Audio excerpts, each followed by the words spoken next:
کسی کی تعریف دوسرے کے سامنے بہت زیادہ کی جاتی ہے تو دوسرے بچوں کو اس سے بغض ہو جاتا ہے، بہن بھائیوں میں بغض پیدا ہو جاتا ہے آپس میں. تو تعریف کے معاملے میں بہت محتاط رہنا چاہیے. پھر اسی طرح چلے ہم پھر سسرال پہ معاملہ لے کر آتے ہیں. ساس ہیں، ایک بہو کی بہت تعریف کرتی ہیں، جو دوسری بہو ہے اس کو بغض ہو جائے گا. دیورانی جٹھانیوں کے اندر یہ بغض بہت ہوتا ہے، بلا وجہ اذیت پہنچاتی ہیں ایک دوسرے کو. ہر وہ کام کرنا چاہیں گی کہ جس سے یا تو دیورانی کو اذیت پہنچے، یا اگر وہ دیورانی ہے تو چاہے گی جٹھانی کو اذیت پہنچے، یہ ساس کی نظروں سے کسی طرح گر جائے یا میاں بیوی میں جھگڑا ہو جائے. اگر دیورانی کے بچوں کو کچھ تکلیف پہنچے گی جٹھانی کو بہت خوشی ہوگی. یہ سب کیوں ہو رہا ہے؟ بغض کی وجہ سے. بغض ہے، چلتے پھرتے یہ طنز کریں گے ایک دوسرے کے اوپر، کوئی بات چبا دیں گے ایک دوسرے کو. ابھی آئندہ جو ہم ٹاپک کریں گے انشاءاللہ تعالیٰ وہ بغی ہے. بغی کیا ہے؟ زیادتی کرنا. بغی بھی بغض کی وجہ سے ہی ہوتی ہے. ایک کسی نے واقعہ سنایا، ایک دیورانی جٹھانی فلیٹ میں رہا کرتی تھی، بالکل نہیں بنتی تھی، جیسے کہ بغض ہو جاتا ہے آپس میں کمزرفی کی وجہ سے. دیورانی نے دعوت کی ہوئی تھی کچھ لوگوں کی، 12 انڈے انہوں نے رکھے ابالنے کے لیے. جٹھانی بھی کچن میں کام کر رہی تھی. اب وہ دیورانی پتہ نہیں کس کام میں لگ گئی، انڈے ابلتے رہے، پھٹ گئے، جل گئے. جب آ کر اس نے کہا کہ آپ نے دیکھا نہیں، تو جٹھانی نے کہا مجھ کو کیا پتا، میں سمجھی تم کو یہی کرنا ہے ان کے ساتھ. یہ کیوں ہوا؟ آپ سوچیں نا، یہ جو کہانی ہے یہ گھر گھر کی کہانی ہے ہمارے ہاں. اس طرح ہم ایک دوسرے کو جلاتے کڑھاتے رہتے ہیں، اذیت پہنچاتے رہتے ہیں. دیورانی کا نقصان ہوا، جٹھانی کو بہت خوشی ہوئی. اب وہ انڈے جل گئے، برباد ہو گئے، کیا ثواب ملا؟ گناہ ہی گناہ کمایا نا. اور دیورانی کے دل میں مزید غصہ پیدا ہوا ہوگا، اور جٹھانی کو کتنا سکون ملا ہوگا. انڈے جلا کر خود جہنم کی آگ میں جلنا جا کر یہ عقل مندی کا سودا تو نہیں ہے. ذرا سا چولہا ہی تو بند کرنا تھا، کیوں نہیں کیا؟ صرف بغض کی وجہ سے. تو جب کسی سے بغض پیدا ہو اس کی تعریف کی وجہ سے، تو ٹھنڈے دل سے انسان بیٹھ کر یہ سوچے کہ آخر میری ساس میری دیورانی کی تعریف یا جٹھانی کی جو بھی ہے، یا امی جو ہے میری بہن کی یا بھائی کی تعریف کیوں کرتی ہیں؟ کیا کوئی خوبی ہے؟ اگر خوبی ہے تو میں اپنا لوں، میں بھی ایسی ہو جاؤں. اب تعریف وہ کر رہے ہیں اور جس کی تعریف ہو رہی ہے اسے دشمنی ہو گئی. اس بیچارے کا کیا قصور بیچ میں؟ یوسف علیہ السلام کے بھائیوں کو پہلے یوسف علیہ السلام سے بغض ہی تو پیدا ہوا تھا، پھر وہ حسد کی شکل اختیار کر گیا، اور اس کے بعد انہوں نے کیا کیا ترکیبیں کی. تو بغض سب سے زیادہ بغض رکھنے والے کو نقصان پہنچاتا ہے. ایک شخص اگر ایسا ہے کینہ پرور خاندان کے اندر، پورے خاندان کا ماحول وہ خراب کر کے رکھ دے گا. پٹیاں پڑھائے گا، وہ ٹیمز بنائے گا، اس کو سکھائے گا، اس کو سکھائے گا. بعض دفعہ نوکروں کے ساتھ ملی بھگت کر لیتی ہیں عورتیں، اور نوکروں کو ساتھ ملا کے وہ کسی اور کو جس کے خلاف بغض ہے اس کو نقصان پہنچانے کی کوششیں کرتی ہیں. گھروں کے اندر کی سازشیں ہیں نا، فیملی پالیٹکس، اللہ اس سے پناہ میں رکھے. ایک اور بھی بغض کی وجہ ہوتی ہے. چلیے مردوں پہ اگر آتے ہیں ہم، اب مرد ہیں کس بنا پر بغض رکھیں گے؟ عام طور پہ بغض نا ہم اثر لوگوں میں پیدا ہوتا ہے، کنٹمپریریز کے اندر. اور بغض بھی کسی دور پرے کے انسان کے لیے پیدا نہیں ہوتا، جو رات دن ساتھ رہ رہے ہوتے ہیں ان کے خلاف بغض پیدا ہوتا ہے. روزمرہ کے جو رشتے ہم نبھا رہے ہوتے ہیں، ان رشتوں میں فرکشن ہوتی ہے، ایک دوسرے کے خلاف ریزنٹمنٹ اور ہیٹریڈ آ جاتی ہے، کینہ اور غل پیدا ہو جاتا ہے دلوں کے اندر. مردوں کو یوں دیکھیں کہ 2 لوگ ہیں، 2 کا پروموشن ہونا ہے کسی آفس کے اندر. اب باس نے فیصلہ یہ کیا کہ ایک کو پروموٹ کیا، دوسرے کو نہ کیا. اب جس کو پروموٹ کر دیا، جس کی ترقی ہو گئی، اس کے خلاف بغض پیدا ہو جائے. حالانکہ قصور تو کچھ نہیں اس کا، جس کا پروموشن ہوا اس کا کیا قصور، لیکن بغض پیدا ہو گیا. اب چاہیں گے کسی طرح یہ باس کی نظروں سے گر جائے، کوئی مصیبت اس پر آ جائے، اس کا چلو سیل فون ہی کم از کم چھن جائے، اور کچھ نہیں تو کچھ تو ہو، کوئی سے کریڈٹ کارڈ کے اوپر کچھ پیسے ہی ڈرا کر لے، کچھ تو تکلیف پہنچے. اور جب پتا چلے گا کہ یہ ہوا تو دل کے اندر خوشی کا احساس ابھرنا، اچھا ہوا یہ ہوا. حالانکہ وہ کوئی گناہ گار نہیں، اس نے کچھ بھی نہیں بگاڑا آپ کا، بس بغض ہو گیا. کس وجہ سے؟ کامیابی دیکھ کر. خود کوئی چیز چاہیے اور وہ نہ ملے کسی دوسرے کو مل جائے تو بھی بغض پیدا ہو جاتا ہے. یہی ذکر آیا ہے سورہ آل عمران میں آیت نمبر 118 میں. اہل کتاب کا ذکر کیا جا رہا ہے کہ وہ بغض رکھتے ہیں مسلمانوں سے. فرمایا قد بدت البغضاء من افواہہم وما تخفی صدورہم اکبر. بغض جو ہے ان کے منہوں سے پھوٹ رہا ہے اور جو دل کے اندر چھپاتے ہیں وہ تو اور بھی بڑا ہے. تو کس بات پہ بغض ہو گیا اہل کتاب کو مسلمانوں سے؟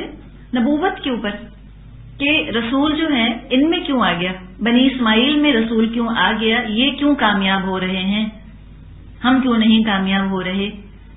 یہ بغض ہو گیا ان کو. مسلمانوں کی تکلیف ان کو اچھی لگتی تھی، مسلمانوں کی کامیابی ان کو بری لگتی تھی. اللہ تعالیٰ سے دعا کرنی چاہیے کہ اللہ ہمارے دلوں کو بغض سے پاک کر دے، اور جس کا دل کینے سے اور غل سے اور بغض سے پاک ہو گیا وہ جنت کا شہری بننے کا مستحق ہے. ایک دفعہ نبی اکرم صلی اللہ علیہ وسلم نے کسی صحابی کے بارے میں متواتر 3 دن جنت کی بشارت دی کہ یہ جنتی ہیں. جب یہ خوشخبری دی گئی ان صاحب کے بارے میں تو ایک صحابی نے چاہا کہ میں جا کر ان کا معمول دیکھوں کہ گھر میں یہ کیا کرتے ہیں، کیسے رہتے ہیں، کہ اللہ کے رسول نے اتنی بڑی خوشخبری دی ہے ان کے بارے میں. کسی نہ کسی بہانے سے 3 دن وہ ان کے گھر جا کر رہنے لگ گئے. کوئی غیر معمولی چیز نہ دیکھی، کوئی غیر معمولی عبادت نہ دیکھی کہ رات بھر جاگتے ہوں اور دن بھر روزے رکھتے ہوں اور بہت زیادہ صدقہ اور خیرات کرتے ہوں. آخر انہوں نے پوچھ ہی لیا کہ دیکھیے میں تو بس بہانہ بنا کر آپ کے گھر آیا ہوں، میں یہ دیکھنا چاہتا ہوں کہ آپ کیا عمل کرتے ہیں جس پر کہ نبی اکرم صلی اللہ علیہ وسلم نے آپ کے بارے میں جنتی ہونے کی خوشخبری دی ہے. تو جن صاحب کے بارے میں خوشخبری دی گئی تھی انہوں نے کہا کہ ویسے تو کوئی خاص میرا عمل نہیں ہے، ہاں یہ ہے کہ جب میں رات کو سوتا ہوں تو میرے دل میں کسی مسلمان کے خلاف کوئی بغض نہیں ہوتا. آپ سوچیں کتنا پیارا اور کتنا ہلکا وہ دل ہوگا جس میں کسی کے خلاف کوئی بغض نہ ہو. اب اگر دل میں بغض آ گیا تو کیا کرے انسان؟ علاج یہ ہے کہ سوچے کہ میں اس سے اتنا بغض رکھتا ہوں اور کل کو ہو سکتا ہے کہ مجھ کو اسی سے کوئی کام درپیش آ جائے. چلیں دیورانی جٹھانی کی مثال لے لیتے ہیں. یہ سوچیں کہ آج میں اپنی دیورانی سے یا دیورانی سوچے جٹھانی سے میں بغض رکھ رہی ہوں، ہو سکتا ہے کل مجھ کو اسی کے بچے کا رشتہ چاہیے ہو جاتا ہے. پھر کیا کریں گے؟ پھر تو جھکنا پڑے گا نا. لیکن وہ اتنے سالوں کا جو بغض پالا تھا اور اس بغض پر جو عمل کیا تھا، اب اس کا کیا کریں؟ تعلقات اتنے بگڑتے ہیں کہ پھر سنوارے نہیں سنورتے. تو ضرور انسان سوچے کہ ہو سکتا ہے کہ کل مجھ کو اس سے کوئی کام درپیش آ جائے. چلے دنیا میں نہ آئے، قیامت کے دن تو آپ چاہیں گے کہ وہ آپ کی نیکیاں نہ لے جائے. تو یہ سوچ لیں. پھر خاص طور پہ اس کا نام لے کر اللہ سے دعا کریں کہ اللہ اس کو دنیا اور آخرت کی بھلائیاں دے. جس کے خلاف بغض پالا ہے نا اس کے لیے خاص دعا کریں. دوسروں کے سامنے اس شخص کی خوبیوں کا ذکر کریں.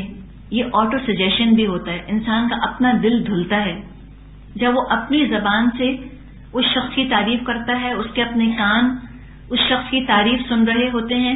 ایک سینس آف پاور آتا ہے انسان میں کہ دیکھو، ہم انگلش میں کہتے ہیں نا I have risen above my self, یعنی کہ اپنی نفرت اپنے بغض پر قابو پا کر اب میں کیسے اس کی تعریف کر رہی ہوں.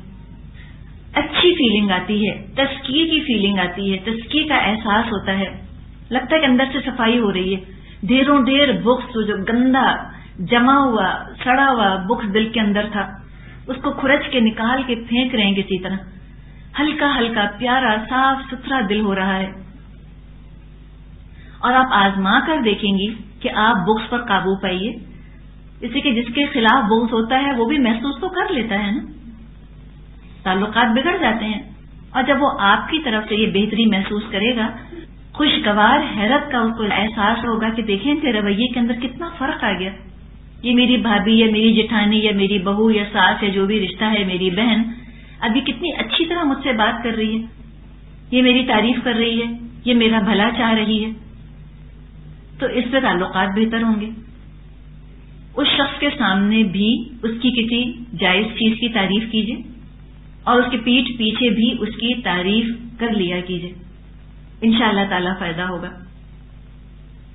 اللہ سے دعا کریں لا تجعل فی قلوبنا غلا للذین آمنوا ربنا انک رؤوف الرحیم، کہ اے اللہ، اے میرے رب، ہمارے دلوں کے اندر تو کوئی غل نہ بنا ایمان والوں کی طرف سے، اسی کہ تو بہت معاف فرمانے والا، رحم فرمانے والا ہے۔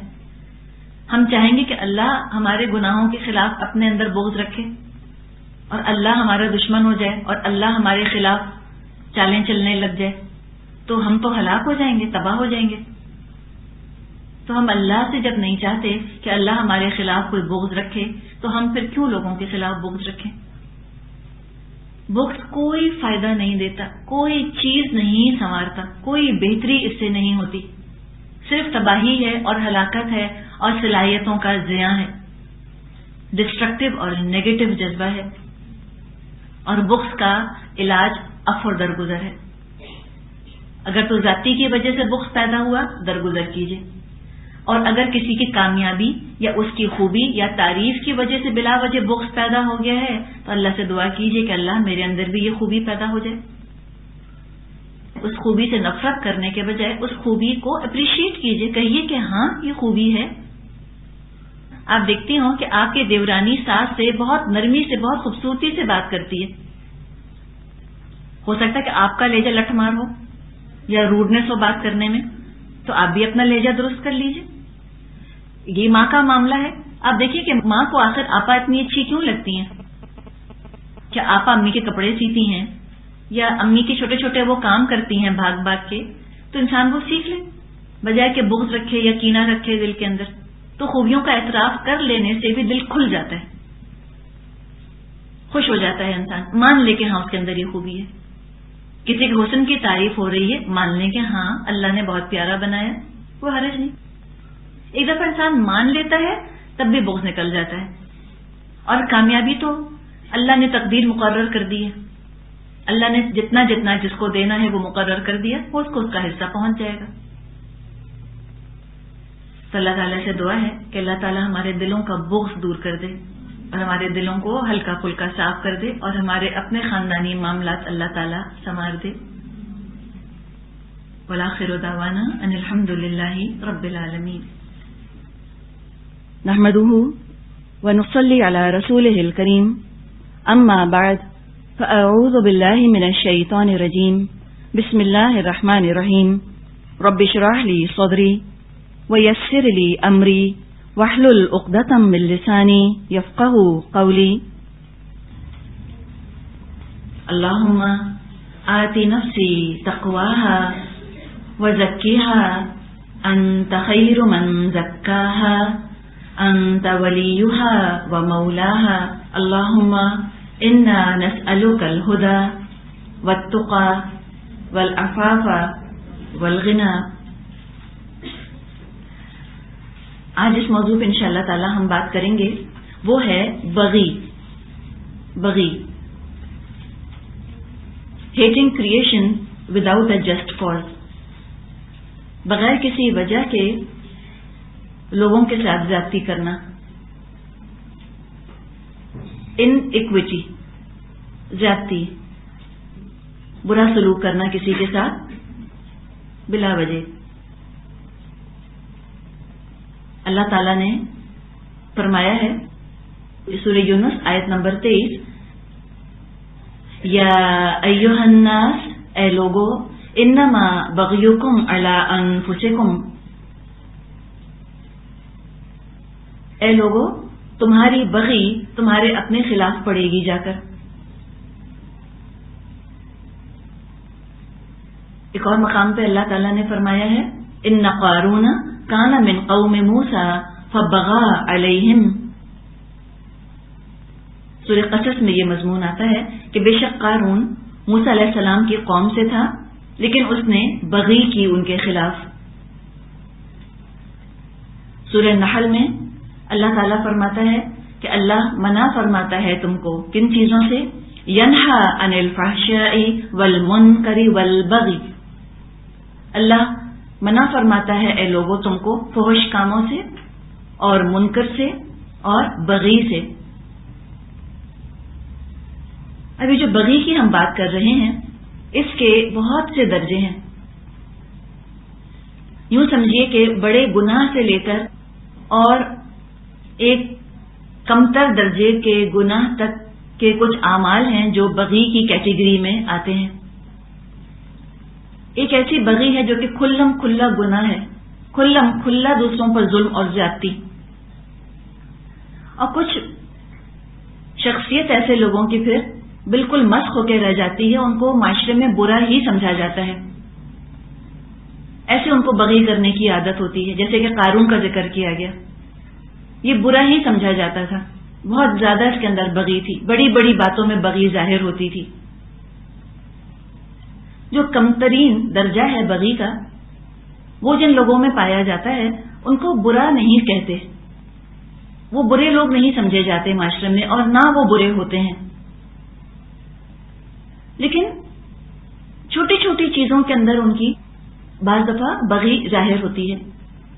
اوروں کے ساتھ اچھے ہوتے ہیں، لوگوں کا خیال بھی کرتے ہیں، ان کے ساتھ معاملہ بھی اچھا چلا رہے ہوتے ہیں، لیکن کہیں کہیں جیسے کہ سوئی چلتے چلتے کہیں کہیں سوئی کھٹکتی ہے اور ایک تاغا کھینچ لیتی ہے، اسی طرح کچھ لوگوں کا انداز ہوتا ہے کہ بالکل ٹھیک ہوتے ہیں، بہت اچھا رویہ رکھتے ہیں دوسروں کے ساتھ، ان کا خیال بھی کرتے ہیں، کہیں کہیں اگلے کو چلتے چلتے کسی ایک جملے سے یا کسی ایک اپنے عمل سے ایک دم اذیت پہنچا دیتے ہیں۔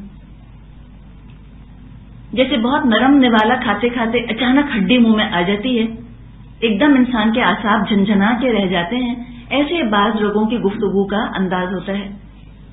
اچھی بات کرتے کرتے بیچ میں کوئی بات ایسی کر جائیں گے یا بیچ میں کوئی حرکت ایسی کر جائیں گے کہ انسان کے اعصاب جو ہیں وہ جھنجھلا کر رہ جائیں، چند سیکنڈ کی وہ تکلیف ہوتی ہے، پھر وہ بالکل ٹھیک ہو جاتے ہیں، نارمل باتیں کرنے لگتے ہیں۔ تو آج ہم دیکھنے کی کوشش کریں کہ چھوٹی چھوٹی باتوں میں بغی کیسے ہوتی ہے، اور جہاں تک بڑی باتوں میں بغی کا تعلق ہے، گراؤنڈ لیس ہیٹریڈ، وہ تو یوں سمجھیں کہ جیسے قارون کا ذکر کیا گیا کہ موسیٰ علیہ السلام کی قوم سے تھا، لیکن اپنی قوم کے خلاف ہی بغی پر اتر آیا، زیادتی پر اتر آیا، اپنی قوم کے خلاف اس نے سازشیں شروع کر دی، تو یہ بہت بڑی اس نے بغی کری۔ بعض دفعہ بغی صرف قومیت کی وجہ سے ہو جاتی ہے کہ ہم ایک قومیت سے تعلق رکھتے ہیں، فلاں شخص دوسری قومیت سے تعلق رکھتا ہے، تو ان کے خلاف بغی پر آمادہ ہو جاتا ہے انسان۔ ہزاروں لاکھوں لوگوں کو بعض دفعہ قتل ہی کروا دیا، صرف اس لیے کہ وہ کسی اور قوم سے تعلق رکھتے تھے، بے قصور ان کو مروا دیا۔ اس بغی کی مثال پچھلی صدی میں آپ کو ہٹلر کی ملے گی۔ یہودیوں سے بس نفرت تھی، اس لیے کہ وہ یہودی تھے، قوم کے نام پر مروا دینا لوگوں کو، جس کو آج کل ہم جینوسائیڈ کہتے ہیں۔ یا بوسنیا میں رہنے والے مسلمانوں کا قتل عام کروا دیا کافروں نے، صرف اس لیے کہ وہ مسلمان تھے۔ گراؤنڈ لیس ہیٹریڈ، بس یہ بغی ہے، کوئی قصور نہیں، کوئی ان کا جرم نہیں، چونکہ قومیت مختلف ہے لہذا اس طرح سے دشمنی کر لی۔ کیا مسلمانوں میں ہم دیکھتے ہیں شیعہ اور سنی کی جو تقسیم گہری سے گہری ہوتی چلی جا رہی ہے، اس کی بنیاد صرف اور صرف بغی کے اوپر ہے۔ صرف اس لیے شیعوں کو مارا جا رہا ہے کہ وہ شیعہ ہیں، کوئی جرم نہیں کیا، کوئی کسی کو انہوں نے تکلیف نہیں پہنچائی، چونکہ شیعہ نے لہٰذا ان کو اذیت دی، تکلیف پہنچائی۔ یا شیعہ سنیوں کو صرف اس لیے مار رہے ہیں کہ وہ سنی ہیں، عقیدے کا فرق ہے، لہذا اس طرح سے مسلمان ہوتے ہوئے بغی کی وجہ سے قتل و غارت گری پر ہوتا رہے۔ تو یہ تو بہت بڑے درجے کی بغی ہے۔ اللہ تعالیٰ نے فرمایا کہ انما بغیکم علی انفسکم، تمہاری یہ بغی تمہاری خلاف پڑے گی۔ تالمود میں قول آتا ہے کہ بغی جو ہے بت پرستی، زنا اور قتل کے برابر ہے، اتنی نقصان دہ ہے انسان کے لیے آخرت کے اعتبار سے۔ یہ تو بڑی بڑی بغی کی بات کی۔ جہاں تک ہمارا تعلق ہے، اللہ کا لاکھ لاکھ احسان کہ ہم اس بغی کا شکار نہیں. ہم گھروں میں رہنے والے، اپنے معاشرے میں رہنے والے عام انسان ہیں. نہ ہمارے پاس وہ طاقت ہے اور نہ ہی اتنا اختیار ہے کہ اتنے بڑے اسکیل پر تباہی اور بربادی پھیلائی جائے. اس طرح گراؤنڈ لیس ہیٹریڈ کی بنیاد پر بلا وجہ نفرت پال کر اور کسی کو اس طرح سے قتل کر دیا جائے یا تشدد کا اس کو نشانہ بنایا جائے، یہ تو الحمدللہ نہیں کرتے. ہم ان لوگوں میں سے ہیں جو چھوٹی چھوٹی باتوں میں بغی کا شکار ہو جاتے ہیں. وہ کس طرح سے ہوتا ہے اس کے بارے میں اب تھوڑی سی بات کرتے ہیں. جن لوگوں کے اندر بغی موجود ہوتی ہے وہ جب ماتحت کے طور پر ہوتے ہیں، سب آرڈینیٹ کے طور پر ہوتے ہیں، تو ایک طرح سے بغاوت پر تیار رہتے ہیں، باغی ہوتے ہیں، بغاوت کا جذبہ ہوتا ہے اتھارٹی کے ساتھ، جس کو انگلش میں ہم کہتے ہیں ریبل وداؤٹ اے کاز. بلا وجہ بس بات نہیں ماننی. ابھی ماتحتوں کی مختلف شکلیں ہیں، مختلف درجے ہیں.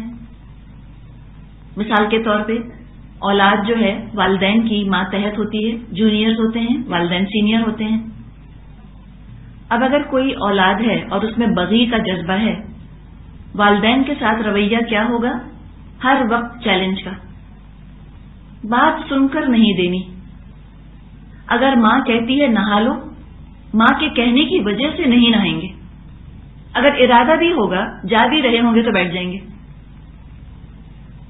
اگر ماں کہے گی اٹھ جاؤ تو بغاوت کی وجہ سے اٹھتے بھی ہوں گے تو نہیں اٹھیں گے.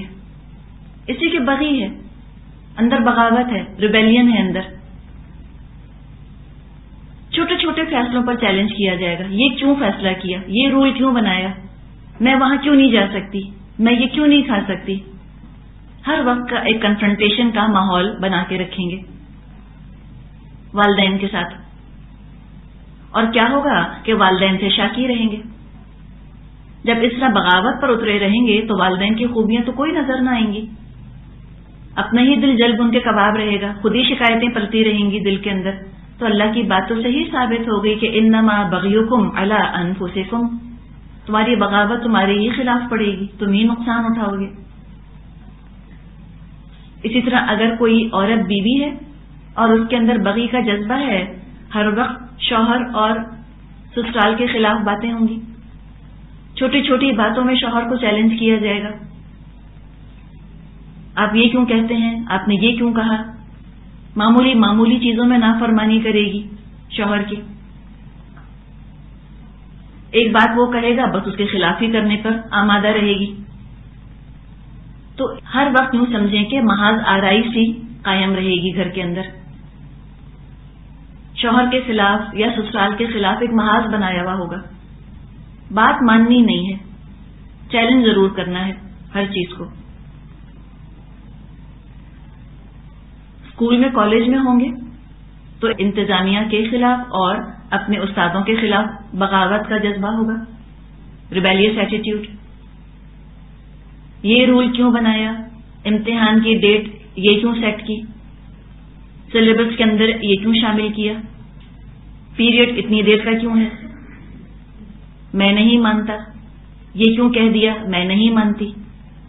یہ انداز آپ دیکھ رہے ہیں محاذ آرائی، جس میں کہ معاشرے میں اور ماحول میں ہر وقت کانفلکٹ قائم رہتی ہے بغی کی وجہ سے. ٹینشن رہتا ہے ماحول کے اندر، لوگوں کے اعصاب تنے رہتے ہیں. بغی کرنے والے کی بھی اعصاب پر تناؤ سوار رہتا ہے، وہ ٹینشن کا شکار رہتا ہے. اور جس کے خلاف وہ بغی کا اظہار کر رہا ہوتا ہے اس کو بھی ٹینس رکھتا ہے. جس بیوی میں یا جن بچوں کے اندر بغی کا مادہ ہوتا ہے، ایسی بیویوں کے شوہر اور ایسے بچوں کے والدین بہت ٹینس رہتے ہیں، انپریڈکٹیبل ہوتے ہیں. بغی کرنے والے کچھ نہیں پتا آپ کس بات پر یہ سٹینڈ لے لیں گے، کوئی لاجک کوئی دلیل نہیں ہوتی، ضد کی بنا پر کام کرتے ہیں. کسی آفس میں کام کریں گے تو بھی رویہ یہی ہوگا کہ ہم نہیں مانتے، یہ رول ہے ہم نہیں مانتے. اگر آفس کا قانون ہے کہ 9 بجے پہنچنا ہے اس پر اعتراض کریں گے. اگر آفس کا قانون ہے کہ 5 بجے چھٹی ہوگی اس پر اعتراض کریں گے. تو ایسا لگتا ہے جیسے کہ انتقامی موڈ میں رہتے ہیں. Getting back at the world in general. سب کے خلاف ان کے اندر کچھ منفی جذبات لگتا ہے کہ پرورش پا رہے ہیں. پھر کیا ہوتا ہے؟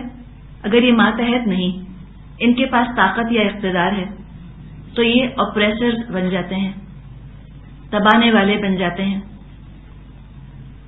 اتھارٹیرین ہوتے ہیں. ذرا سی طاقت، ذرا سا پاور ہاتھ میں آ جائے تو ماتحتوں کو، جونیئرز کو ناحق دبایا جاتا ہے. بہت ہی روڈ ہوتے ہیں. اور جب اتھارٹی میں کوئی شخص ہو جس کے اندر بغی ہو، اس کی وجہ سے ماتحتوں کی شخصیت کچلنے لگتی ہے، ڈسٹارٹ ہونے لگتی ہے، بگاڑ آنے لگتا ہے ان کی شخصیتوں میں، جو کہ بغی پائے جانے والے لوگوں کے ماتحتی میں کام کر رہے ہوں. مثال کے طور پہ کوئی آفس ہے، اس میں ایک معمولی سا افسر ہے، کچھ نہ کچھ تو اس کے پاس اختیار ہوگا. مثال کے طور پہ چلیے کوئی کلرک ہے جو فائلیں لے کر بیٹھا ہوا ہے. اس کا کام ہے کہ کوئی اگر فائل مانگے تو وہ فائل حاضر کر دے. اب اس کو ایک طاقت کا احساس ہے اپنے کہ میرے پاس کوئی طاقت ہے. اب کوئی آتا ہے فائل مانگنے، اس کو یہ احساس ہوتا ہے کہ دیکھا یہ میرا محتاج ہے، یہ مجھ سے کچھ مانگ رہا ہے. پاور کا اس کو احساس ہوا، اتھارٹی کا احساس ہوا. اور اس کے ساتھ اگر بغی ہے، اب وہ دیتے ہوئے بھی فائل نہیں دے گا، کہے گا اس وقت نہیں مل سکتی، آپ 5 بجے آئیے گا. اس وقت نہیں مل سکتی، آپ کل 2 بجے آئیے گا، ابھی مجھ کو ڈھونڈنی پڑے گی، اب میں دیکھوں گا. اور اس طرح دوسروں کو پریشان دیکھ کر، ان کو اپسیٹ دیکھ کر، ان کو ستا کر، ان کو عجیب سی اندر سے مسرت حاصل ہوتی ہے. سیڈسٹک ایٹیٹیوڈ ہوتا ہے ان کا. اوروں کی پریشانی دیکھ کر ایک طرح کی مسرت محسوس کرتے ہیں. یہ وہ لوگ ہوتے ہیں جن میں بغی ہو. معمولی سی بھی ان کے پاس اگر اتھارٹی آ جائے، تھوڑا سا بھی ان کے پاس اگر کوئی اختیار آ جائے تو یہ دوسروں کو عاجز کر کے رکھ دیتے ہیں، تنگ کر کے رکھ دیتے ہیں. مثال کے طور پہ ایک اور مثال، کوئی کچن میں کام کرنے والا خانسامہ یا کچن میں کام کرنے والی کوئی خاتون ہے. وہ گھر والوں کے ساتھ تو اچھی رہے گی، جو اس کے آقا ہیں، اس کے مالک ہیں. لیکن جو جونیئرز ہیں، مثال کے طور پہ اس کے ساتھ کے ہی لوگ، ڈرائیور ہے یا جھاڑو پوچھا کرنے والا یا کرنے والی کوئی ہے، ان کو ناشتہ نہیں دیں گے، ستا کر دیں گے. جب تک وہ 10 دفعہ نہ مانگے جب تک نہیں دیں گے. کیوں؟ ان کو ایک پاور کا احساس ہوتا ہے کہ میرے پاس پاور ہے، میں اس کو دے سکتا ہوں. یا دیں گے تو کبھی جلا ہوا ٹوسٹ دے دیں گے، کبھی ٹھنڈی چائے دے دیں گے، اور دوسرے کو پریشان کر کے ان کو اپنا کانفیڈنس بڑھتا محسوس ہوتا ہے کہ دیکھو کیا اختیار ہے میرے پاس. اب اگر کوئی شخص ہے اور وہ کہیں استاد ہے، ٹیچر ہے، اور اس کے اندر بغی ہے، یہ اپنے شاگردوں کو تنگ کر کے خوشی محسوس کریں گے. بغی ہے نا ان کے اندر. بے عزتی کریں گے شاگردوں کی سب کے سامنے، مذاق اڑائیں گے شاگردوں کا سب کے سامنے، سزائیں دیں گے، ان کو اگنور کر دیں گے. اور اس طرح سے ان کو طاقت کا احساس ہوتا ہے. استادوں میں جب یہ چیز ہوتی ہے تو ایسے استادوں کے زیر تربیت جو بچے ہوتے ہیں، جو ان سے پڑھ رہے ہوتے ہیں، ان کی شخصیت پہ انتہائی منفی اثر پڑتا ہے. کچھ لوگوں کا حال یہ دیکھا گیا کہ چھوٹا بچہ ان کے سامنے لایا گیا، جب تک اس بچے کو رلا نہیں دیتے ان کو چین نہیں آتا. چٹکیاں لیں گے بچے کو، نوچیں گے اس کو، بعض دفعہ کچھ نہ کچھ کریں گے، اور جب بچہ روتا ہے تو اس کو چھوڑ دیتے ہیں، رلا کر ہی چھوڑتے ہیں.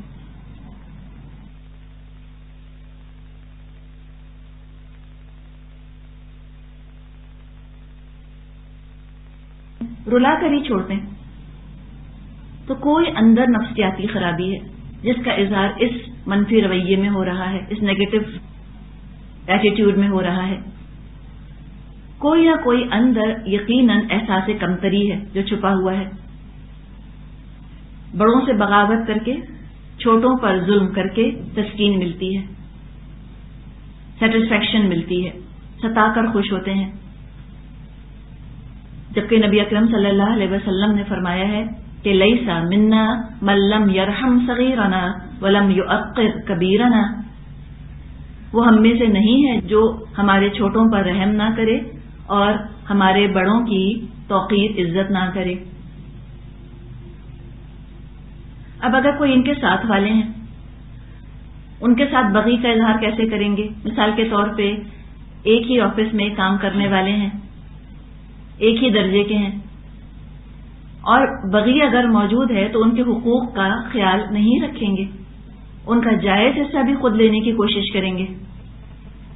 کلیش میں لطف آتا ہے، ان کو مخالفت کر کے، لوگوں کو کانٹرڈکٹ کر کے ان کو اچھا لگتا ہے، طاقت کا احساس ہوتا ہے. چھوٹی چھوٹی باتوں میں بغی کا اظہار، مثال کے طور پہ ساتھ والے لوگ ہیں، بیٹھے ہیں، بات چیت کر رہے ہیں، ایک کہے گا آج سردی ہے، یہ کہیں گے نہیں آج تو سردی نہیں ہے. ایک کہے گا چائے ٹھنڈی ہے، کہیں گے نہیں اچھی خاصی گرم ہے. یہ آپ نے محسوس کیا ہے رویہ کچھ لوگوں میں؟ کوئی کہے گا کہ بچے 12:30 بجے گھر پہنچیں گے، کہیں گے نہیں 12:35 تک پہنچتے ہیں. یا کوئی کہے کہ کل فلاں ملنے آیا تھا، کہیں گے کل تھوڑی آیا تھا، وہ تو پرسوں آیا تھا، اور اسی پر بحثیں شروع کر دیں گے. یہ کیا ہے؟ یہ بغی ہے. چھوٹی چھوٹی باتوں میں کلیش، چھوٹی چھوٹی باتوں میں ٹکرانا. آپ کہیں کھانے میں میٹھا کم ہے، کہیں گے بالکل ٹھیک ہے، تمہیں کیا ہو گیا اتنا تیز میٹھا کھانے لگی ہو. تو ہر چیز میں اس کا اظہار ہوتا ہے. یہ تو چند موٹی موٹی باتیں ہیں. ایک اور بھی بغی کا اظہار جس کو شاید بغی سمجھا بھی نہیں جاتا، وہ ہے پریکٹیکل جوکس. یہ بھی بغی ہے دراصل. لطیفے کے نام پر یا خود لطف حاصل کرنے کے نام پر دوسرے کو تنگ کرنا، بیوقوف بنانا، ان پہ پریکٹیکل جوکس پلے کرنا. بعض لوگوں نے یہ طریقہ اختیار کیا کہ فون کر کر کہا تمہارے بچے کا ایکسیڈنٹ ہو گیا. اب وہ پریشان حال سے بے حال پہنچے، بچہ ٹھیک بیٹھے ہنس رہا ہے، تو کہا کہ ہم تو مذاق کر رہے تھے. اور اپریل فول کی جو رسم منائی جاتی ہے سراسر بغی ہے. اس میں بھی پریکٹیکل جوکس ہوتے ہیں. اپریل فول منایا جاتا ہے تو کسی کو فول بنانا، بیوقوف بنانا، ایسی باتیں کر کے اور جھوٹ بول کے، اس کو رلا کے اور تنگ کر کے خود خوشی یا مسرت محسوس کرنا یا ہنسنا سراسر بغی ہے. حدیث میں ایک مضمون آتا ہے کہ جو لوگ اس طرح لوگوں کو عملی طور پہ مذاق کا نشانہ بناتے تھے اور ان کو اس طرح تنگ کیا کرتے تھے مذاق کے نام پر، قیامت کے دن ان کے ساتھ یہی معاملہ کیا جائے گا. مضمون یہ آتا ہے حدیث میں، ایگزیکٹ الفاظ تو نہیں آپ کو بتائے جا رہے. مضمون کیا ہے کہ ایسے لوگوں کو جنت کی طرف بلایا جائے گا. جب وہ جنت کے دروازے تک پہنچیں گے وہ دروازہ بند کر دیا جائے گا. پھر ان کو دوسرے دروازے سے آواز دی جائے گی، وہ دوسرے دروازے کی طرف لپک کر جائیں گے، وہ دروازہ بند کر دیا جائے گا. اس طرح ان کے ساتھ ہوتا رہے گا یہاں تک کہ وہ مایوس ہو جائیں گے جنت میں داخلے سے، اور وہ سمجھ جائیں گے کہ ہمارے ساتھ تو اسی طرح شغل کیا جا رہا ہے. تو ان کو مزہ سکھایا جائے گا ان تمام پریکٹیکل جوکس کا جو وہ لوگوں پر پلے کیا کرتے تھے. تو یہ پریکٹیکل جوکس اتنے اذیت ناک، اتنے تکلیف دہ ہوتے ہیں، اس سے اگلے کے دل میں بغض پیدا ہو سکتا ہے. اب جس کے خلاف بغی کی جائے گی اس کے دل میں لازمی طور پہ بغض پیدا ہوگا. اب یہ جو ہم نے چھوٹی چھوٹی باتیں کی، یہ لوگوں کو کانٹرڈکٹ کرنا یا بچوں کو رلوانا یا پریکٹیکل جوکس پلے کرنا، یہ برے لوگ نہیں ہوتے، یہ کوئی ایول نہیں ہوتے، بس ان کی کچھ عادت سی بن گئی ہوتی ہے. ہو سکتا ہے کہ عام نارمل زندگی میں بہت اچھے ہوں، خیال والے ہوں، خوش مزاج ہوں، اچھے ہوں، سب ہوں، لیکن کہیں کہیں اس طرح سے وہ بغی کا شکار ہو جاتے ہیں غیر محسوس طریقے سے. اس بغی کا جو آغاز ہے ہو سکتا ہے وہ چھوٹی عمر سے ہو گیا ہو، اور وہ چیز پلتی گئی اور جوانی کے ساتھ جوان ہو گئی. بچپن میں بغی کی جھلک بلینگ کی شکل میں نظر آتی ہے. جب اسکول میں ہوتے ہیں تو اپنے ساتھ والے بچوں کو بلی کرتے ہیں، ان کو تنگ کرتے ہیں. کبھی بستہ چھپا دیا، کبھی کتابیں چھپا دی، کبھی ایک بچے کو الگ کر کے سب ایک جگہ مل کر کھڑے ہو گئے، اب وہ بچہ تنہا آئسولیٹڈ، یا اس بچے کا مل کر مذاق اڑانا شروع کر دیا. یہ بلینگ یہ سراسر بغی ہے. Harming creation without a valid reason, in equity ہے، گراؤنڈ لیس ہیٹریڈ، بلا وجہ کسی کو تنگ کرنا. جاپان میں اس بلینگ کی وجہ سے بچوں میں خودکشی کی شرح کافی حد تک بڑھ گئی ہے. یہاں تک بھی بغی کا شکار ہونے لگ گئے ہیں بچے کہ ان کو اب سیل فونز وغیرہ پر قتل کی دھمکیاں دینے لگے ہیں. ان کے ساتھ کے بچے سوچیں، 7, 8, 9 سال کے بچے اپنے ساتھ والوں کو قتل کی دھمکیاں دے رہے ہیں، تنگ کر رہے ہیں، اس طرح پریشان کرتے ہیں ان کو. تو یہ بھی بغی ہے. اور اگر کوئی اس طرح بغی کا شکار ہو رہا ہے اس کو روکنا ضروری ہے. بعض دفعہ گھر کے جو بڑے ہوتے ہیں وہ بچوں کو بغی کا نشانہ بنا لیتے ہیں، بلا وجہ ڈانٹیں گے، بعض دفعہ بلا وجہ ماریں گے بچوں کو، ان کو عاجز کر کے رکھیں گے، ان کو تنگ کریں گے. اگر والدین کو یہ محسوس ہوتا ہے کہ گھر کے بزرگ بچوں کو بغی کا نشانہ بنا رہے ہیں تو اس کو حل کرنے کی ضرورت ہے. یا کسی کو یہ محسوس ہوتا ہے کہ میں کسی کے بغی کا نشانہ بن رہی ہوں، تو اسلام پسند نہیں کرتا کہ انسان مظلومی کی حالت میں زندگی گزار دے اور اپنے اندر پھر اس کے بغض پیدا ہو جائے بغی کے نتیجے میں. کانفلکٹ کو ریزالو کرنا ضروری ہے، اس کو حل کرنا چاہیے. اللہ تعالیٰ نے فرمایا ہے سورۃ الشورى میں، والذین اذا اصابہم البغی ہم ینتصرون، وہ لوگ کہ جو بغی کا شکار ہوتے ہیں پھر وہ بدلہ لیتے ہیں. یعنی بدلے سے مراد یہ ہے کہ وہ صورتحال کو درست کرتے ہیں. اگر بدلہ نہیں لیں گے تو دل میں بغض پالتے رہیں گے، اور بغض تو خود بہت بری چیز ہے. تو بغض پالنے سے بہتر ہے اگر لینا چاہتے ہیں تو بدلہ لے لیں. اور سورہ شورى ہی میں آگے یہ بات بیان فرمائی ہے کہ جو معاف کر دے اور اصلاح کر دے تو یہ بہت اچھا ہے. اصلاح کی کوشش کے لیے کانفلکٹ ریزولوشن ضروری ہے. بعض دفعہ جو شخص بغی کر رہا ہوتا ہے اس کو خود احساس نہیں ہوتا کہ میں بغی کر رہا ہوں دوسرے کے ساتھ. ایک پنچنگ بیگ کی طرح وہ سمجھتے رہتے ہیں اس کو اور ذاتی کرتے رہتے ہیں غیر شعوری طور پہ. ایک دفعہ وہ شخص ان کو احساس دلا دے کہ آپ میرے ساتھ ذاتی کر رہے ہیں، ہو سکتا ہے کہ وہ تھوڑے سے محتاط ہو جائیں. اب پنچنگ بیگ ہی کی ہم بات کریں، تکیہ ہے جس کو کوئی شخص جا کر گھون سے مارتا رہتا ہے تو تکیہ بولتا تو نہیں، تکیہ آگے سے یہ تو نہیں کہتا کہ آپ مجھے کیوں مار رہے ہیں، تو وہ شخص مارتا رہتا ہے تکیے کو. اب تصور کیجئے کہ وہ تکیہ بول اٹھے کہ آپ مجھے کیوں مارتے ہیں، تو وہ سوچے گا. اسی طرح بعض لوگ جب خاموشی سے بغی برداشت کیے جاتے ہیں ہو سکتا ہے کہ بغی کرنے والے کو احساس نہ ہو یا بغی کرنے والے کی ہمت بڑھتی چلی جائے اور بغی سے بڑھ کر وہ ظلم تک پہنچ جائے، استحصال تک پہنچ جائے. تو ضروری ہے کہ اس کا ہاتھ روک دیا جائے. پھر اگر معاف کرنے سے اصلاح ہوتی ہے تو معاف کر دیں، اگر احساس دلانے سے اصلاح ہوتی ہے تو احساس دلائیں، اگر بدلہ لینے سے اصلاح ہوتی ہے تو بدلہ لے لیں. اب یہ صورتحال کو دیکھ کر فیصلہ کیا جائے گا حکمت کے ساتھ کہ اس وقت کیا کرنے کی ضرورت ہے. اگر معاف کرنے سے بہتری نہیں ہو رہی، بغی کرنے والا اپنی بغی پر قائم ہے، تو پھر احساس دلانے کی ضرورت ہے. کانفلکٹ ریزولوشن پوائنٹ آؤٹ کر دیں، فیڈ بیک اس کو دے دیں کہ دیکھیے آپ اس موقع پر میرے ساتھ یہ کرتی ہیں یا کرتے ہیں اور یہ اچھا نہیں ہے، یہ زیادتی ہو رہی ہے میرے ساتھ. اس کے لیے ضروری ہے کہ عمومی انداز میں بات نہ کی جائے کہ آپ ہمیشہ زیادتی کرتے ہیں، آپ تو ہمیشہ یوں ہی کرتے ہیں. جو خاص واقعہ ہوا ہو، جو خاص جملہ بولا ہو یا جو خاص عمل کیا ہو اس کو ایگزیکٹلی کوٹ کرنے کی ضرورت ہے کہ کل دوپہر کو آپ نے بلا وجہ بچے کو تھپڑ مارا تھا. اس طرح سے آئسولیٹ کرنے کی ضرورت ہے، اس کو اسپیسیفک ہونے کی ضرورت ہے خاص بات بتا دیجئے کہ دیکھیں اس دن یہ ہوا تھا، یہ درست نہیں ہے، یہ نہیں کرنا چاہیے۔ ہو سکتا ہے کہ بغی کرنے والا اس وقت بپھر جائے، خفا ہو جائے یا ناراض ہو جائے، لیکن بعد میں وہ محتاط ہوگا انشاءاللہ تعالی، وہ سوچے گا۔ اور بغی کو ختم کرنے کے لیے غصے سے پرہیز نہایت ضروری ہے۔ آگ کو آگ سے نہیں بجھایا جاتا۔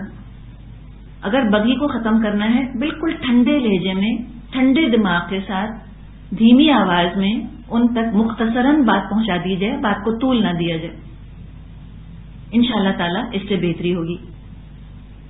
مسئلہ یہ ہے کہ جو چھوٹی چھوٹی چیزوں میں لوگ بغی کرتے ہیں وہ اس کو گناہ نہیں سمجھتے، وہ توبہ بھی نہیں کرتے، ان کو یہ احساس بھی نہیں ہوتا کہ ہم غلطی کر رہے ہیں، تو ان کو پھر احساس دلا دینا چاہیے۔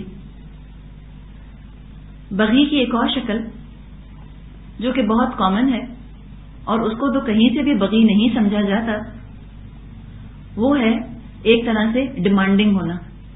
لوگ کہتے ہیں کہ ہم بہت ڈیمانڈنگ ہیں۔ یہ ڈیمانڈنگ ہونا بھی بغی ہے، یہ زیادتی ہے۔ آپ کسی سے ایسی توقعات لگا کر بیٹھے ہیں جس کو پورا کرنا اس کے لیے مشکل ہے، اور ڈیمانڈنگ تو ہوتے ہی وہ ہے نا جو کہ بہت اونچی توقعات لگاتے ہیں، بہت زیادہ توقع کرتے ہیں دوسروں سے، ایکسپیکٹیشنز بہت زیادہ ہوتی ہیں۔ اس سے بھی ہمیں بچنے کی ضرورت ہے۔ مولانا تھانوی کہا کرتے تھے کہ اگر تم کو صوفی بننا ہے، عابد زاہد بننا ہے تو بہت ساری خانقاہیں کھلی ہیں، وہاں چلے جاؤ۔ اور اپنے لیے کہتے تھے کہ اگر انسان بننا ہے تو یہاں آ جاؤ، یعنی میرے پاس آ جاؤ، اس لیے کہ یہاں انسان بنایا جاتا ہے۔ مسلمان بننا، عالم بننا، صوفی بننا تو بات کی بات ہے، اونچے درجے کی بات ہے۔ پہلے انسان تو بنو، پہلے جانوروں کے سب سے تو نکل آؤ۔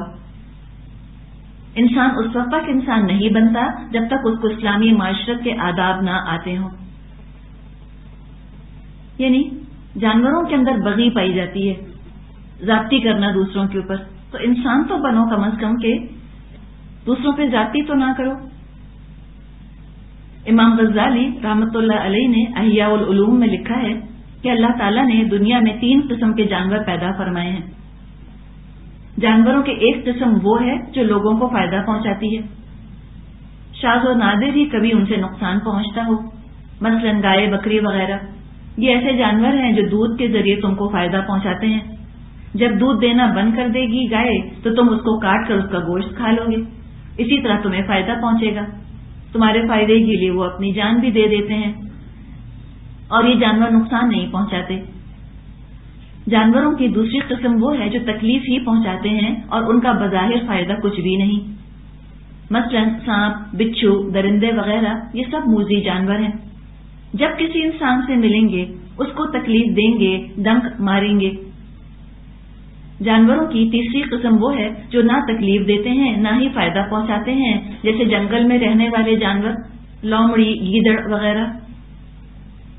ان سے انسان کو نہ خاص فائدہ پہنچتا ہے نہ خاص نقصان پہنچتا ہے۔ جانوروں کی ان 3 قسموں کو بیان کرنے کے بعد امام غزالی رحمۃ اللہ علیہ انسان سے مخاطب ہو کر فرماتے ہیں، اے انسان، تو اشرف المخلوقات ہے اور سارے حیوانات پر تجھ کو فضیلت دی گئی ہے۔ تو اگر انسان نہیں بنتا بلکہ جانور بننا چاہتا ہے تو کم از کم پہلی قسم کا جانور بن جا، جو دوسروں کو فائدہ تو پہنچاتے ہیں اور نقصان نہیں پہنچاتے، جیسے گائے، بکری وغیرہ۔ اور اگر تو اس سے بھی نیچے آنا چاہتا ہے تو تیسری قسم کا جانور بن جا، جو نہ نقصان پہنچاتے ہیں نہ فائدہ پہنچاتے ہیں۔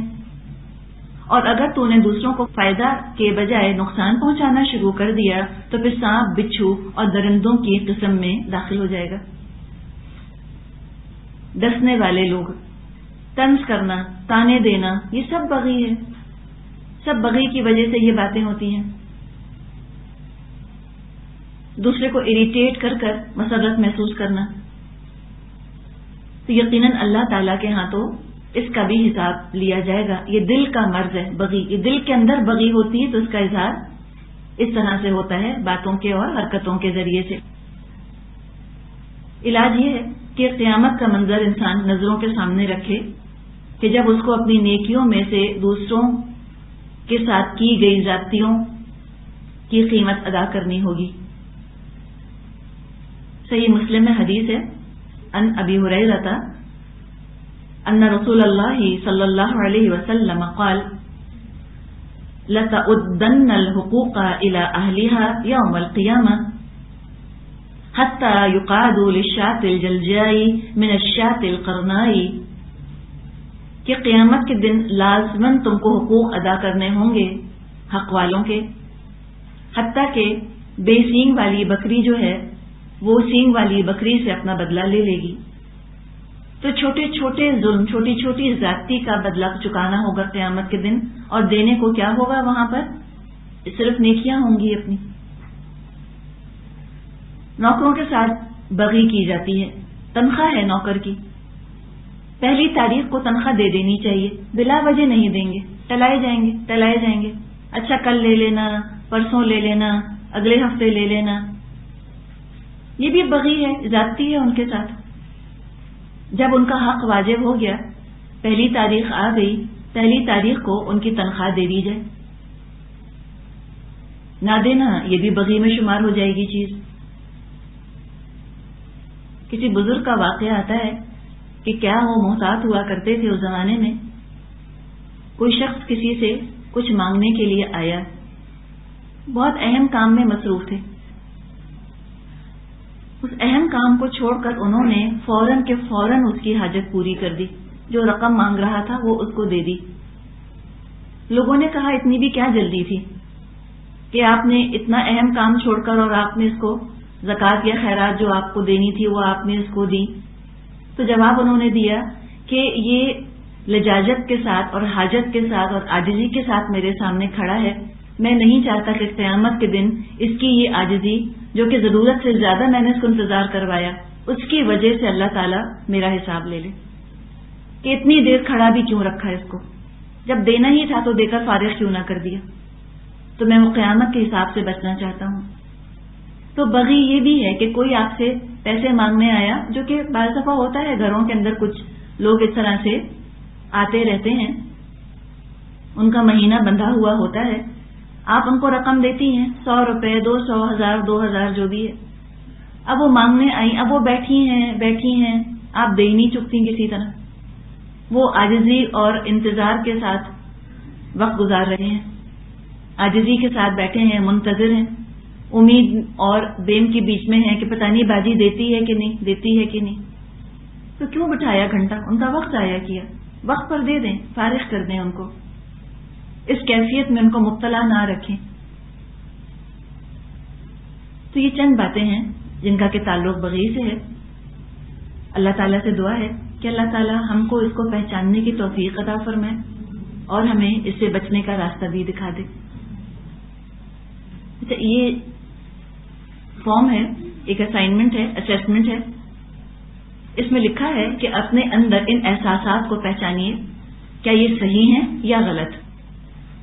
چند جملے ہیں اور چند اعمال ہیں جن کا کہ ذکر کیا گیا ہے، اس سے ہم پہچان سکیں گے کہ میرے اندر بغی ہے یا نہیں۔ مثال کے طور پہ قانون کے بارے میں کہنا کہ مجھ کو تو یہ قانون سمجھ میں ہی نہیں آتا، یہ کیا انداز ہے؟ یہ بھی ایک طرح کی بغی ہے، یعنی کہ قانون کو توڑنے کی طرف رجحان چل رہا ہے۔ قانون کو توڑنے سے پہلے کہا یہی جاتا ہے کہ یہ قانون ہم کو اچھا نہیں لگتا یا سمجھ میں نہیں آتا۔ قانون قانون ہے، اس کو ماننا ہے۔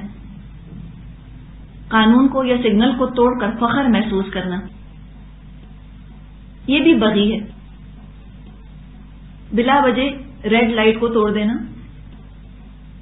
بلا وجہ غلط طرف گاڑی چلانا، یہ چیز آپ کو اچھے اچھے پڑھے لکھے لوگوں میں بھی ملے گی اور ڈرائیوروں وغیرہ میں تو بہت ملے گی۔ ان کو ایک پاور کا احساس آتا ہے کہ ہم نے سگنل توڑ دیا، ہم الٹی طرف سے چل پڑے۔ اب ایک راستہ بتایا گیا ہے کہ آپ کو یوں جانا ہے، پھر آگے سے یو ٹرن کر کے دوسری سڑک پر لانا ہے۔ اب وہ کیا کریں گے ڈرائیور؟ وہ شارٹ کٹ لینے کے لیے جہاں سے ٹریفک آ رہا ہے الٹی سمت سے لے کر گاڑی نکال کے لے جائیں گے۔ اب وہ جس کا ڈرائیور ہے اس کی ذمہ داری ہے کہ بتائے، اس کو سمجھائے اور بار بار سمجھائے کہ یہ چیز مناسب نہیں۔ تو یہ قانون توڑ کے، قانون کی خلاف ورزی کر کے فخر محسوس کرنا، یہ بھی بغی کی علامت ہے۔ نوکروں پر غیر ضروری روب جھاڑنا یا تحکمانہ لہجہ، یہ بھی بغی کی علامت ہے. بہت ہی آرڈر دینے والا انداز اختیار کرتے ہیں. ادھر آؤ، یہ اس طرح سے بات کرنا، بہت روب کے ساتھ بات کرنا، یہ چیز بھی مناسب نہیں. قانون سمجھ میں نہیں آنے پر ناخوش رہتی ہوں مگر بات مانتی ہوں. ٹھیک ہے، یہ بغی نہیں ہے. بات تو مانی ہے، ناخوش ہونا ہو سکتا ہے کہ قانون پسند نہ آ رہا ہو، لیکن قانون پر عمل کیا، اب بغی نہیں ہے. شوہر کو چھوٹی چھوٹی باتوں پر اپوز کرنا، چھوٹی چھوٹی باتوں پر شوہر سے مخالفت کرنا یا اپنی بات منوانے کی ہر وقت کوشش کرنا یقیناً بغی ہے. بچوں کو اپنے کنٹرول میں رکھنے کی کوشش کرنا، یہ کوشش کرنا کہ بچے ہر وقت بس 100% میرے قابو میں رہیں، میرے حکم سے اٹھیں، میرے حکم سے بیٹھیں، بغی ہے، زیادتی ہے. یہ نہیں کرنا چاہیے. اپنے نوکروں یا ماتحت کا کام ٹال ٹال کر نظر انداز کرنا یا دیر سے ان کا کام کرنا. تنخواہ کی جیسے ہم نے بات کی، یہ بھی بغی ہے. مذاق اڑانا تو 100% بغی ہے. نقلیں اتارنا، بعض لوگ اتنے کم عقل ہوتے ہیں کہ بچوں کی نقل اتارتے ہیں، اپنے بچوں کی نقل اتارتے ہیں، اور بچے اس قدر شرمندہ ہوتے ہیں اس کی وجہ سے. یہ بھی سراسر ان کے خلاف بغی ہے جو کہ کی جا رہی ہے. اچھا، اب ذرا دل پہ ہاتھ رکھ لیں. بچوں کو پڑھاتے وقت یا ہدایات دیتے وقت کڑک ٹون کا استعمال. اب یہ کہنا چاہیے کہ صرف وہ ہاتھ اٹھائیں جو یہ کام نہیں کرتے. یہ تو کہنا ہی بیکار ہے جو کہ وہ ہاتھ اٹھائیں جو یہ کام کرتے ہیں. اب ہم غصے سے مجبور ہو جاتے ہیں نا بعض دفعہ. اب یہ اس کی بات نہیں کی جا رہی کہ آپ 6-7 دفعہ کہہ چکی، پھر تو کڑکیں گے ہم. یہ کہا جا رہا ہے کہ انیشلی بعض لوگوں کا انداز ہی تحکمانہ ہوتا ہے. وہ کہتے ہیں اٹھو پانی لے کے آؤ، پڑھنے کے لیے چلے جاؤ. ایسی کیا ضرورت ہے؟ ذرا پانی لا دو پلیز، یہ بھی تو کہا جا سکتا ہے. بیٹا آپ پڑھ لیں، ٹائم ہو گیا، یہ بھی تو کہا جا سکتا ہے. اور بغی کی جو معذرت پیش کی جاتی ہے وہ یہ کہ اگر اس طرح بات نہیں کریں گے تو یہ سنیں گے ہی نہیں. یہ بات غلط ہے، درست نہیں. بچوں سے بات منوانے کے لیے فرم ہونا صحیح ہے. جی ہاں، بالکل صحیح ہے، یہ بغی نہیں ہوگی. فرم تو ہونا ہے آپ کو. ڈسپلن کے نام پر بچوں کے ساتھ عمومی رویہ، دھمکیوں اور ڈانٹ پر آمادہ رہنا. بات کا آغاز ہی کرنا، اگر ہوم ورک نہیں کیا تو ٹی وی نہیں دیکھ سکتے، پہلے ہی کہہ دیا. چھوٹی چھوٹی بات پہ دھمکاتے ہیں بچوں کو. اور بعض لوگ تو ایسی چیزوں سے خوفزدہ کرتے ہیں کہ بعض دفعہ وہ چیز بچوں کی نفسیات میں پیوست ہو جاتی ہے. جا کر بہو آ جائے گا، ہو آ جائے گا، بڈھا بابا ان کو لے جائے گا، ایسی باتیں کرتے ہیں بعض دفعہ. اب بچے سہم کے ڈر کے رہ جاتے ہیں. بعض ماؤں نے یہ طریقہ اختیار کیا کہ وہ بچوں سے کہتی ہیں اگر تم نے یہ کام نہیں کیا نا میں چلی جاؤں گی، میں واپس ہی نہیں آؤں گی. آپ سوچیں ذرا کتنی زیادتی، کتنا ٹرامیٹائز کیا بچے کو ایسی باتیں کہہ کر. یا یہ کہ وہ تم کو فلاں جگہ چھوڑ آؤں گی، وہاں سے واپس نہیں لاؤں گی. یہ سب بغی کے اندر جاتی ہیں چیزیں. سب زیادتی کی بچے کے ساتھ ایسی باتیں کر کے.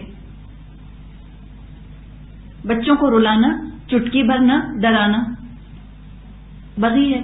بعض لوگ بچوں کا کلہ پکڑ کے ایسے مروڑتے ہیں کہ دھاڑے مار مار کے بچے رونے لگتے ہیں. یہ بالکل مناسب نہیں.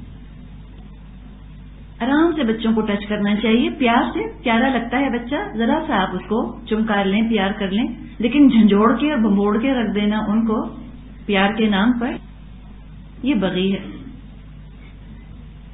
اگلا ہے اتھارٹی ملنے پر دوسروں کو احساس دلانا کہ تم ہمارے محتاج ہو. سراسر بغی ہے. والدین کی اکثر اوقات حکم عدولی کرنا، اکثر و بیشتر ماں باپ کی بات نہ ماننا بغاوت ہی ہے. پھر احساس کمتری کی وجہ سے دوسرے کی بات رد کرنا اور ایک سینس آف اچیومنٹ کا احساس پیدا ہونا. لگے کہ بڑا کارنامہ انجام دیا دوسرے کی بات کو رد کر کے یا کانٹرڈکٹ کر کے یا اس سے اختلاف کر کے. اب اگر کسی کو اپنے اندر بغی محسوس ہوتی ہے تو علاج یہ ہے کہ ماضی کی کوتاہیوں پر اللہ سے انسان توبہ کرے، قیامت کا منظر سامنے لائے جب لوگوں کا حق اپنی نیکیوں کے ذریعے ادا کرنا پڑے گا. حدیث کا مفہوم یاد رکھے انسان، جس میں کہ آپ صلی اللہ علیہ وسلم نے فرمایا وہ ہم میں سے نہیں جو بڑوں کی عزت نہ کرے اور چھوٹوں پر رحم نہ کرے. اس شخص سے آج سے بہتر برتاؤ کے لیے 3 سے 5 تجاویز سوچ کر ان پر عمل کی کوشش کیجیے. یعنی فی الحال ہم یہ نہ سوچیں کہ ہمارے خلاف کون کون بغی کر رہا ہے. عام طور پر انسان کا دماغ اس طرف چل پڑتا ہے نا کہ ہاں ساس نے بغی کی میرے ساتھ، شوہر نے بغی کی میرے ساتھ. یہ نہ سوچیں، اپنا سوچیں کہ میں کس کے ساتھ بغی کرتی ہوں. اور یہ ہو نہیں سکتا کہ ہم بغی نہ کرتے ہوں. بہت کم ایسے خوش قسمت ہوں گے جو بغی کا معاملہ نہیں کرتے. بعض گھروں میں طریقہ یہ ہے، اچھی خاصی گاڑی ہے کھڑی ہے، ساس کو گاڑی چاہیے، نہیں جانے دیں گے کہ نہیں مجھ کو جانا ہے اس وقت. یہ سراسر بغی ہے، ایک ریسورس ہے، اس کو استعمال نہ کرنے دینا. گھر میں خود کو گرمی لگی، اے سی چلا لیا. جب ساس نے کہا گرمی لگی تو کہا بجلی کا بل جو اتنا آ رہا ہے، بجلی کتنی مہنگی ہو گئی ہے. بغی ہے. اس طرح دوسروں کو ان کے حقوق سے محروم کرنا یا ان کی خوشیوں میں اڑنگے ڈالنا، صلاحیت ہوتے ہوئے، ریسورسز ہوتے ہوئے، قدرت رکھتے ہوئے، افورڈ کرنے کے باوجود چھوٹی چھوٹی چیزیں دوسروں کو نہ دینا. یہ بہویں بغی کرتی ہیں اس طرح سے گھر والوں کے ساتھ، خاص طور پہ ساس کے ساتھ یا سسرال والوں کے ساتھ. کوئی اگر گھر آنا چاہ رہا ہے، ملنے آنا چاہ رہا ہے، نند آنا چاہ رہی ہیں، کہہ دیا ہم گھر پہ نہیں ہوں گے. پہلے کوئی پروگرام نہیں تھا، بالکل گھر پہ تھے، لیکن چونکہ بغی کا ایک نشانہ بنایا سسرال والوں میں سے نند کو، تو نند کے لیے چاہا کہ نہ آئے، کہہ دیا نہیں ہم گھر پہ ہوں گے ہی نہیں، یا ہمیں تو کھانے پر جانا ہے. اور بعد میں پروگرام بنا لیا کہ جھوٹ میں بھی شامل نہ ہوں، دین بھی تو پڑھ لیا ہے نا، تب جھوٹ بھی نہیں بول سکتے. کہا جھوٹ تھوڑی بولا، ہاں واقعی ہم کو جانا تھا. یہ سب بغی ہے. چھوٹے چھوٹے حقوق سے دوسروں کو محروم کر دینا، چھوٹی چھوٹی چیزیں دوسروں کو نہ دینا، اور اس میں پھر ایک طاقت کا احساس پیدا ہونا. تو جس کے ساتھ بغی کی جا رہی ہے، کوئی نہ کوئی 5 تجاویز سوچیے. پہلے تو اپنے لیے کوئی ایکسکیوز مت بنائیے کہ وہ مجھے تنگ کرتے ہیں اس لیے میں بھی بغی کرتی ہوں. یہ مت سوچیں. ہم کوئی نہ کوئی اپنے لیے ایکسکیوز بنا لیتے ہیں، کوئی نہ کوئی بہانہ بنا لیتے ہیں، جسٹیفائی کرتے ہیں اس چیز کو، پھر پہچاننے کے باوجود ہم اس کو دور نہیں کرتے. تو اس وقت اس کے رویے کو بھول جائیے، اپنا دیکھیے مجھے کیا کرنا ہے. مجھ کو اس طرح کے رویے کا اظہار نہیں کرنا. تو 5 تجاویز سوچ کر ان پر عمل کرنے کی انشاءاللہ تعالی کوشش کیجیے. پھر اللہ سے ڈریں، کل وہ ایسا شخص آپ پر مسلط نہ کر دے. جو ساسیں بہوؤں کے ساتھ بغی کرتی ہیں وہ ڈریں کہ کل کو اسی بہو کی اگر میں محتاج ہو گئی تو پھر میرا کیا بنے گا. کسی نے کہا ہے کہ اوپر جاتے وقت لوگوں کے ساتھ زیادتی نہ کرو، اس لیے کہ نیچے آتے وقت پھر انہی سے پالا پڑے گا. ایک اور انگریزی کا قول ہے کہ keep your words soft and sweet, may be you have to eat them.